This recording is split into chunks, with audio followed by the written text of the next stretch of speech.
IPL 2025 తొలి మ్యాచ్లో Eden Gardens వేదికగా Royal Challengers Bengaluru, RCB defending champion Kolkata Knight Riders కేకేఆర్ను 7 వికెట్ల తేడాతో ఓడించి సీజన్ను ఘనంగా ప్రారంభించింది. RCB captain Rajat Patidar toss గెలిచి బౌలింగ్ ఎంచుకోగా మొదట బ్యాటింగ్ చేసిన కేకేఆర్ 20 ఓవర్లలో 8 వికెట్ల నష్టానికి 174 పరుగులు చేసి 175 పరుగుల లక్ష్యాన్ని నిర్దేశించింది. కేకేఆర్కు ఆరంభంలో 4 పరుగుల వద్ద ఎదురుదెబ్బ తగిలినా కెప్టెన్ అజింక్య రహానే 56 మరియు సునీల్ నరైన్ 44 రెండో వికెట్కు 103 పరుగుల భాగస్వామ్యంతో ఆదుకున్నారు.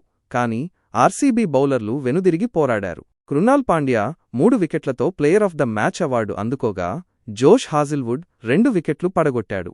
జవాబుగా ఆర్సీబీ కేవలం 16.2 ఓవర్లలో 3 వికెట్లు కోల్పోయి 177 పరుగులు చేసి విజయం సాధించింది. ఇందులో విరాట్ కోహ్లీ 36 బంతుల్లో అజేయ 59, ఫిల్ సాల్ట్ 31 బంతుల్లో 56 మరియు కెప్టెన్ రజత్ పాటిదార్ 16 బంతుల్లో 34 రాణించారు.